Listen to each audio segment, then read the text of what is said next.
Have you ever posted something and later found it was fake, or bought something because everyone else did and instantly regret it?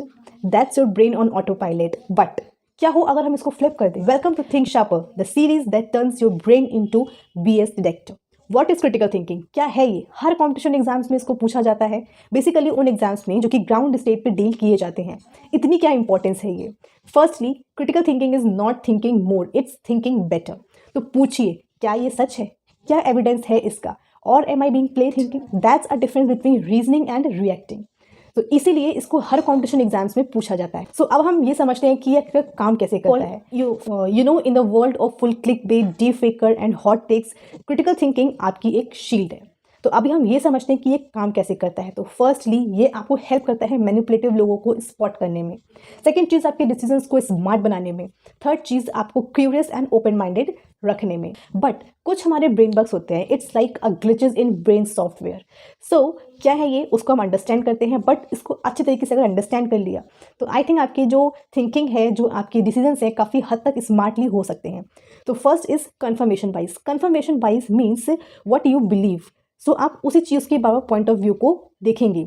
जो आपके views को challenge कर रहा होगा, आप उसको अवॉइड करेंगे या फिर इग्नोर करेंगे। दिस इज कन्फर्मेशन बाइस। फॉर एग्जाम्पल, एक सर्टेन डाइट है जो कि वर्क करती है, तो आप उन्हीं की सक्सेस स्टोरीज को देखेंगे, बट आप उस साइंस को अवॉइड करेंगे जो कहती है अदरवाइज।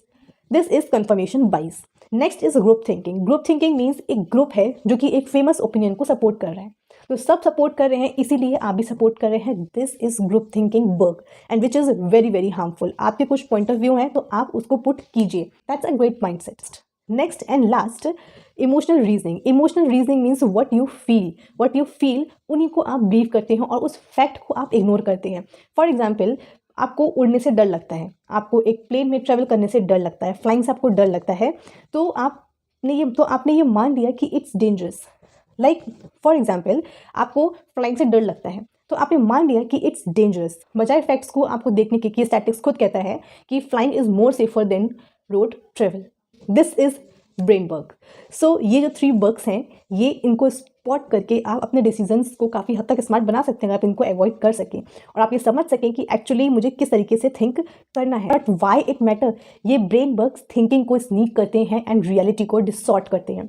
बट स्लोली जब हम इसको सीख जाते हैं तो हम अपने डिसीजंस को काफ़ी हद तक अपना बेस्ट और स्मार्ट बना सकते हैं। सो बस लिटिल बिट हमें अवेयर होने की ज़रूरत है, कुछ नॉलेजेबल हमें होने की ज़रूरत है, उसके ऊपर कुछ स्टडी करने की ज़रूरत है और हमें उस चीज़ को अवॉइड करना चाहिए जो कि हमारे डिसीजंस को बैड बना सकती है। So this much is all about in this series. So in next upcoming series I will teach you कि लॉजिकल ट्रैप को हम कैसे स्पॉट कर सकते हैं, क्लियर क्वेश्चंस हम कैसे पूछ सकते हैं एंड हम और भी ज़्यादा डिसीजंस को स्मार्ट और एक्यूरेट बना सकते हैं। Thank you so much, have a nice day.